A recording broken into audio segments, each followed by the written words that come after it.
Hello friends, welcome to Renu's kitchen. இன்றைக்கி நம்ம பார்க்க போகிற ரெசிபி தால்ச்சா குழம்பு. வாங்க என்னென்ன இன்க்ரீடியன்ட்ஸ் தேவைன்னு பார்த்துடலாம். அதுக்கு நான் ஒரு 200 கிராம் துவரம்பருப்பு வேக வச்சு எடுத்து வச்சுருக்கேன் குக்கரில்.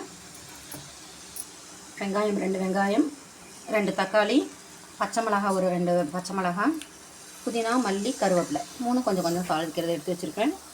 கத்திரிக்காய் ஒரு 7-8 கத்திரிக்காய் வந்து சின்ன கத்திரிக்காவாக நான் கட் பண்ணி வச்சுருக்கிறேன். க்ளீன் பண்ணி தண்ணியில் போட்டு வச்சுருக்கிறேன்.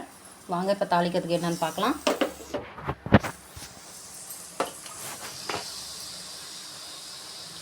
வானல் காஞ்சிருச்சு, தேவையான அளவு எண்ணெய் ஊற்றிக்கலாம்.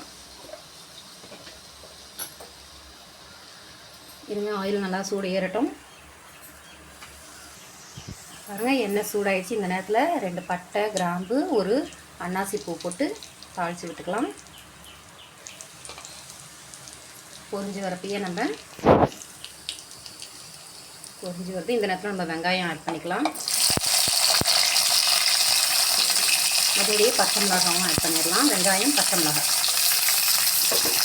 கலந்து விட்டுக்கலாம். அப்படி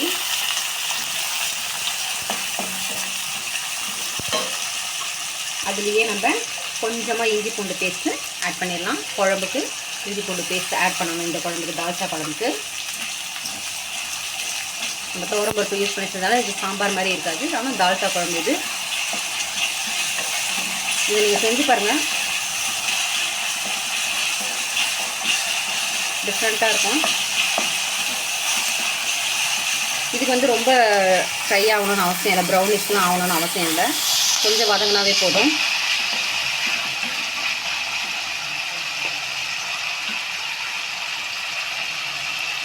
இந்த நேரத்தில் நம்ம மல்லி, புதினா, கருவேப்பிலை எடுத்து வச்சுக்கோங்க. நான் அதை ஆட் பண்ணேன்.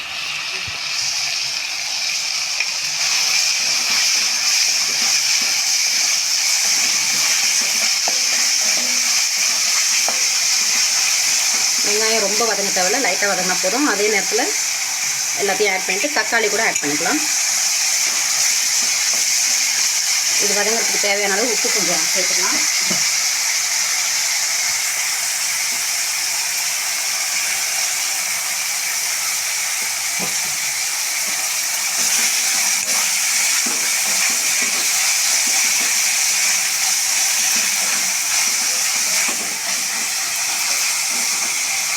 ரெண்டு நிமிஷம் வதங்கட்டும்.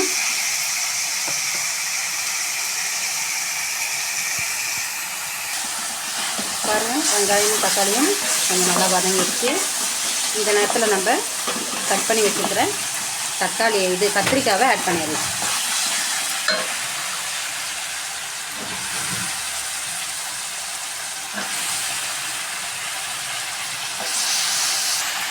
நல்லா வெங்காயம் தக்காளியோட நல்லா கலந்து விட்டுக்கலாம்.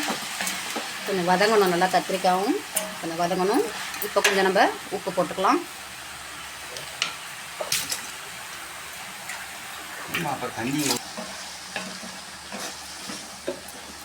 உப்பு கொஞ்சம் சேர்த்துட்டு வதக்கி விட்டுக்கலாம்.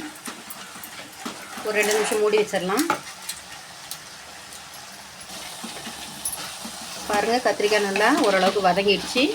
இந்த நேரத்தில் நம்ம இதுக்கு என்னென்ன பொருட்கள் சேர்க்கலான்னாக்கா, கொஞ்சமாக மஞ்சத்தூள் ஆட் பண்ணிக்கணும்.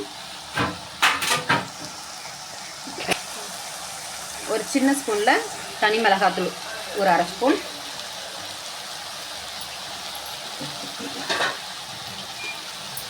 மல்லித்தூள் ஒரு 1 ஸ்பூன் 1.5 ஸ்பூன் ஆட் பண்ணிக்கலாம். இதுக்கு தனி மிளகாத்தூள், மல்லித்தூள் தான் யூஸ் பண்ணணும். அப்போ தான் நல்லாயிருக்கும் தால்ச்சா குழம்பு. கொஞ்சமாக கறி மசால் பொடி ஆட் பண்ணிக்கலாம். கொஞ்சம் கரம் மசாலா ஆட் பண்ணிக்கலாம்.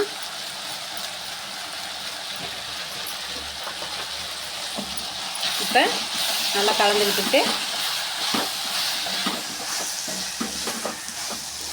நல்லா மிக்ஸ் பண்ணதுக்கப்புறம் அதில் ஒரு 2 டம்ளர் தண்ணி ஊற்றி நம்ம கத்திரிக்காயை கொஞ்சம் வேக விடலாம்.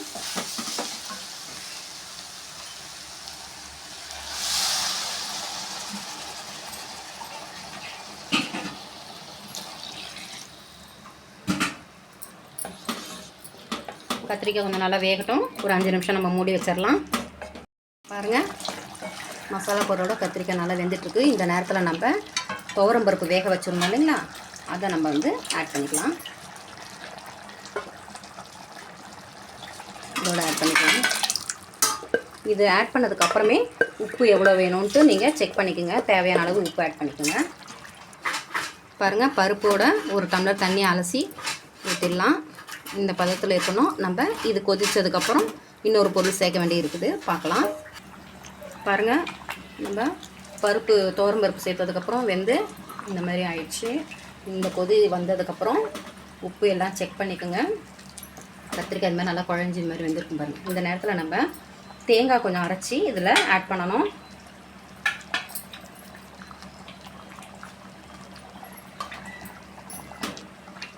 செக் பண்ணிக்கோங்க.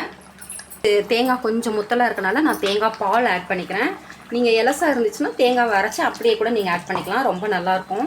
இதுக்கு கண்டிப்பாக தேங்காய் சேர்த்தே ஆகணும் இந்த குழம்புக்கு, அப்போ தான் டேஸ்ட் நல்லாயிருக்கும். தேங்காய் பால் விட்டதுக்கப்புறம் இந்த மாதிரி ஒரு கொதி வந்தோடனே நம்ம ஸ்டவ் ஆஃப் பண்ணிடலாம். பாருங்கள், தேங்காய் ஊற்றினதுக்கப்புறம் நல்லா மெங்கிளாகி நல்லா வெந்துருச்சு. ஒரு 2 கொதி வந்தோடனே நம்ம ஆஃப் பண்ணிடலாம் ஸ்டவ்வை. பாருங்கள், தால்ச்சா சாம்பார் ரெடி ஆகிடுச்சு.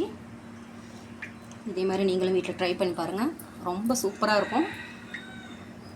வீட்டில் ட்ரை பண்ணி பார்த்துட்டு லைக் பண்ணுங்கள், ஷேர் பண்ணுங்கள், சப்ஸ்கிரைப் பண்ணுங்கள். நெக்ஸ்ட் வீடியோவில் புது ரெசிபியோடு நம்ம மீட் பண்ணுவோம். Okay, thank you friends.